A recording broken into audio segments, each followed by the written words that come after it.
disputed some of the facts that I presented. Do you dispute the fact that Sheikh Qanun, through his company, invested $500 million in World Liberty Financial just before the president was inaugurated? You contest that. I'm unaware of that. You're not aware of that? I'm not aware of that. Okay.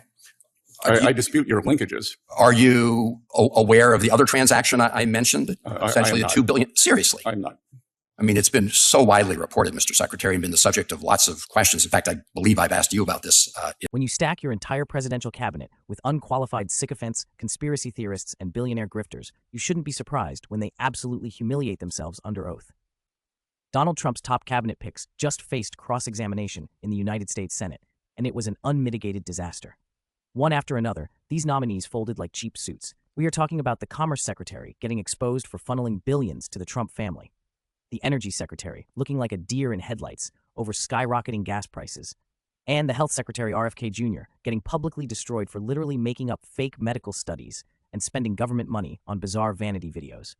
Grab your popcorn, because we are going to break down the most brutal, humiliating moments from these Senate confirmation hearings. Let's start with the money. Meet Howard Lutnick. He is Trump's pick for Commerce Secretary. But during his hearing, Democratic Senator Chris Van Hollen exposed exactly why Lutnick was really hired: to act as a financial middleman for the Trump family. Watch Senator Van Hollen corner Lutnick about a highly suspicious $500 million investment made by a UAE official into Donald Trump's new crypto company, World Liberty Financial, right before the inauguration. I am unaware. Right? You are the nominee for Commerce Secretary. You are supposed to be an expert on global finance, and you are trying to tell the United States Senate that you have no idea the Trump family just raked in over $2 billion from foreign governments, while simultaneously relaxing export controls on those exact same governments? It is textbook pay-to-play corruption, and when he wasn't playing dumb about corruption, Lutnick was getting destroyed by Senator Jeanne Shaheen for his idiotic rhetoric that insulted Canada, our closest ally, which caused a massive drop in American tourism revenue. Moving on to the Department of Energy, we have Chris Wright. Trump promised his voters that gas prices would magically drop the second he took office. Instead, because of Trump's reckless war in the Middle East, gas prices are up nearly 50% since February. Senator Patty Murray decided to hold Wright accountable for his broken promises. Watch him squirm. Hammered by skyrocketing energy costs because of this administration's policy.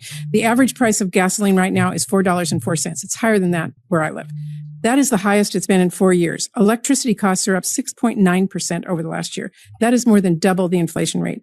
And your budget seeks to straight up eliminate programs that really help people save money. I mentioned it before, the weatherization assistance, state energy programs. Meanwhile, you're asking to spend $7.4 billion on nuclear weapons. You recently said that gas prices may not go below $3 a gallon until sometime next year. President Trump said you're totally wrong. Do you stand by your comment that prices may not go down until next year? Look, prices have moved down over the last 9 or 10 days. We do everything we can every day to drive down the price of gasoline. They were below $3 a gallon before engagement in solving a 47-year-old problem and in the middle of fixing a sticky problem in the center of energy production in the Middle East. Gasoline prices today are still $1 lower than they were in the middle of the Biden administration, where they weren't fixing any sticky problems. Do we want to see it go lower? Absolutely. Do we work every day to get them lower? Absolutely. We're a year and a half into the Trump administration. So let me just ask you, will you guarantee that gas will go back to $3 again before the end of the year? No one can offer guarantees about the future. But of course, everything we're doing to grow the supply of energy and end the Biden administration's war on hydrocarbons, the Biden administration massively drove up energy prices. And you're right, it's taken us some effort to bring them back down, but they're going down. So now we depend on oil, and here we are. No one can offer guarantees. Funny, because your boss guaranteed it every single day on the campaign trail. They promised $2 gas, and now they are desperately trying to gaslight the American people into believing that $4 gas is somehow a victory. They broke the economy, and they don't even have the spine to admit it. But the absolute worst performance of the entire week belongs to Robert F. Kennedy Jr. RFK Jr. has built his entire brand on being an anti-vaccine conspiracy theorist. So when he sat in front of the Senate Health Committee, he tried to sound smart by citing a specific scientific study to prove that vaccines don't actually save lives. There was just one tiny problem. The study he cited didn't say that. And even worse, the Republican chair of the committee, Senator Bill Cassidy, who is an actual medical doctor, fact-checked him in real time. DC paper, you said, attributed improvements in longevity to sewer treatment, for example, not vaccines.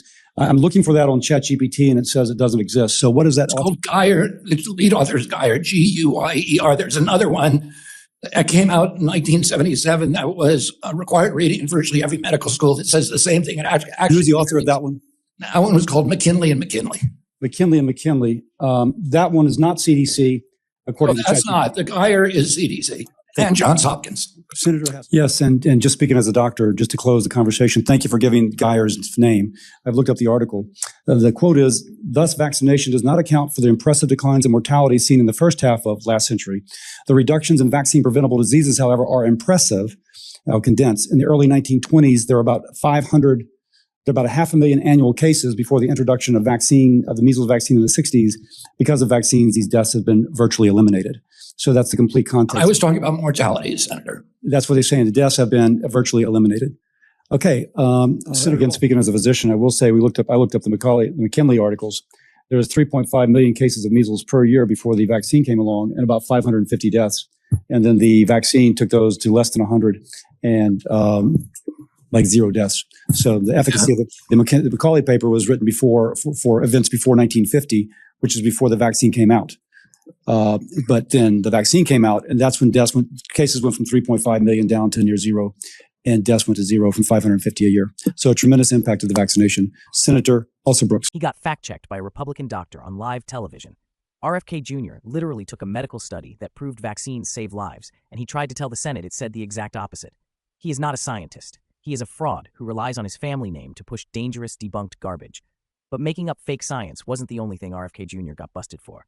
Senator Maggie Hassan brought receipts to show exactly what RFK Jr. has been doing with the Department of Health and Human Services budget. Instead of promoting public health, RFK Jr. has been using official government resources to make bizarre, taxpayer-funded vanity videos of himself. Notice that while HHS has done relatively little promotion of the life-saving measles vaccine that we were all just discussing, you have been doing a lot of your own self-promotion using official government channels and resources. HHS produced a video of you and Kid Rock exercising and drinking milk in a hot tub, I think at his pretend White House. Another official video features a dramatic sequence of you as a shirtless WWE fighter. You also posted a video on government accounts that depicts you as a video game hero. And you've even posted multiple photos of your younger self over time, your face, to say that you alone are the leader taking on big pharma in this administration. Does the president know about this self-promotion campaign that you're carrying out with official HHS resources? I didn't know about a number of those videos. We have They've all come out like in the last 6 weeks, or a couple of months. I just happen to not see them. I have no idea. So, if the president so you don't know how your own team is managing official U.S. Resources and promoting you in the process. So the president hasn't authorized you to use HHS resources for these vanity projects? I was asked the other day by one of the senators about the Kid Rock video, how much it cost the U.S. government, and I asked my team how much it cost, and they said 0. Interesting. I mean, you were at Kid Rock's home. Did the president authorize you to use official HHS resources for these vanity projects? That's my question. Have you discussed them with the president? Did he authorize the use of them? I've never discussed it with the president. All right. So as far as you know, he has. I have no idea. You are the secretary of the department. You were physically in the hot tub with Kid Rock. How can you possibly claim you have no idea how these videos were produced? These people are treating the United States government like it's their own personal reality TV show. They are gutting Medicare, slashing health programs, and then using the remaining budget to make shirtless TikTok edits of a 70-year-old man. These hearings proved exactly what we have been saying since day one. The Trump cabinet is a clown car. They are entirely incapable of answering basic questions under oath. When pressed on the facts, they lie. When presented with the data, they claim ignorance. And when their policies fail, they blame everyone else. Whether it's Howard Lutnick hiding billion-dollar payouts, Chris Wright shrugging off soaring gas prices, or RFK Jr. faking medical studies, this administration is a spectacular failure. We are going to keep shining a light on this circus every single day. If you want independent media that actually holds these grifters accountable, hit that subscribe button right now. Drop a comment below. Who do you think had the most embarrassing meltdown? Thanks for watching, and I'll see you in the next breakdown. Jackie, another breaking story tonight, a shakeup at the Pentagon, another one, the Navy Secretary departing his post. What do we know? Yeah, the Pentagon spokesman just announced Navy Secretary John Fallon is departing the administration effective immediately, saying, quote, "We wish him well in his future endeavors." It was not immediately clear from this post if he resigned or was fired, but Fox News has learned in the last few moments that he was fired. He had a very close relationship, apparently, with Donald Trump Jr. and just hosted a bridal shower for his fiancée this past weekend in Palm Beach. Fallon was confirmed by the Senate just over a year ago. Undersecretary Hung Kao is to assume the role of acting secretary. This marks the 34th military officer that Secretary Hegseth has fired since taking over the agency, Brett. Yeah, John Fallon We are officially watching a complete, unmitigated meltdown inside the Pentagon, and Donald Trump is the one lighting the matches. Right in the middle of a catastrophic, multi-billion-dollar war in Iran, Trump's regime is executing a massive purge of the United States military command structure. Just hours ago, the Secretary of the Navy abruptly resigned, or was fired, depending on who you ask. This makes him the 34th top military official to be pushed out by Trump's deeply unqualified Defense Secretary, Pete Hegseth. But it's not just about firing people. It is who they are firing, and the sickening, racist reasons behind it. We now have reports that the Trump administration is actively blocking the promotions of female and black officers because Donald Trump's fragile ego cannot handle standing next to them. Today, we are going to expose the bloodbath at the Pentagon, the absolute disaster happening right now in the Strait of Hormuz, and the chilling report that Donald Trump has literally been banned from his own Situation Room. Grab your popcorn. The MAGA House of Cards is collapsing. He was fired. John Phelan, the Secretary of the Navy, is gone. And why was he fired? According to reports from Politico, it was because he backed an expensive new battleship that sparked friction with Pete Hegseth. Let that sink in. We are in the middle of an active conflict with Iran. Our troops are deployed, and instead of focusing on winning, Trump's defense secretary is firing the guy in charge of the Navy over petty disagreements. And this is just the tip of the iceberg. Admiral Lisa Franchetti, the Navy's top uniformed officer, fired. General C.Q. Brown, chairman of the Joint Chiefs of Staff, fired. Army Chief of Staff Randy George fired via a 1-minute phone call. Listen to retired 4-star General Jack Keane on Fox News, struggling to comprehend why Trump is destroying his own military command. Out, was asked to retire yesterday. He's a personal friend of yours. What do we lose when we lose General George? He's a generational chief of staff, as far as I'm concerned. I haven't seen anybody quite like him. He's got the intelligence. He's got the discipline. His warfighting experience is enormous. He's got the warrior ethos, and he's transforming the Army and taking it into the new technology and warfare that is so changing. Right. The truth is he's leading the other services in most of all of that. And I don't agree with his dismissal for sure because of what he's doing to the Army and the change it's impacting the department. When you fire the civilian head of the Navy, the top general of the Army, and dozens of other senior officials in rapid succession, you are not just changing personnel. You are actively destabilizing the command structure of the United States military during a war. This isn't leadership. This is sabotage. But the most disgusting part of this purge isn't just the incompetence. It's the bigotry. Pete Hegseth has essentially rebuilt the Joint Chiefs of Staff to look exactly how he wants. Entirely white men. He has wiped out almost all diversity at the top ranks. And just last week, the New York Times dropped a bombshell. Hegseth was caught actively blocking the promotions of 4 Army officers, 2 black officers, and 2 female officers. And why did he block them? The answer will make you sick to your stomach.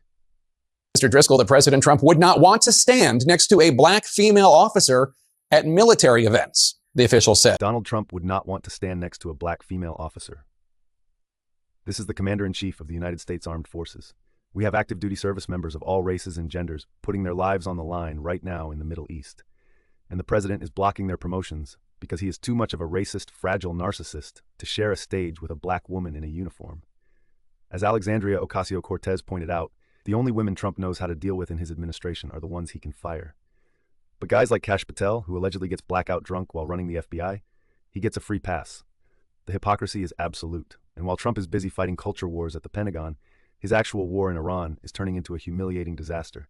Trump has been going on television for weeks promising that the war is, quote, close to over. But the reality on the ground is completely different. The U.S. Navy just announced a formal blockade of the Strait of Hormuz to stop Iranian oil. But there is a massive problem.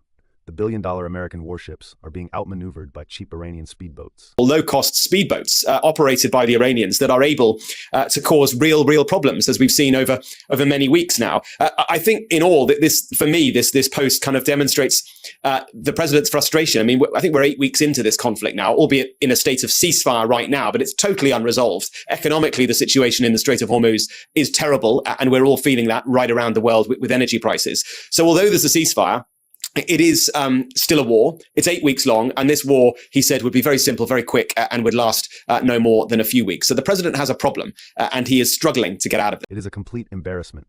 Donald Trump deployed 10,000 troops and an entire aircraft carrier strike group, and they are being humiliated by speedboats. And the American people are paying the price. This blockade is driving energy prices through the roof. Inflation is spiking.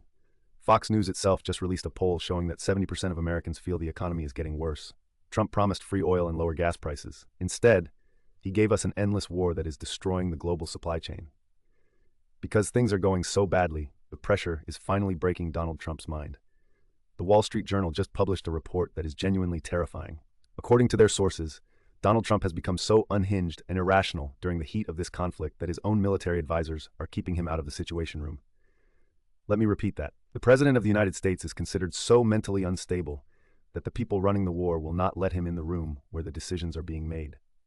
New polls show people are not confident that our government is competent, and the president's approval rating stands at 42%. He's way behind on inflation, the economy, and government spending. The Europeans aren't the only ones worried about the timeline. A new Fox poll shows 70% feel that the economy is getting worse. You cannot run a superpower like this. When the military has to hide from the president, you do not have a commander-in-chief. You have a patient who has escaped the psych ward. Trump's obsession with looking like a tough guy has alienated our allies, crashed our economy, and purged the most qualified leaders from our military. He doesn't want generals who know how to win wars.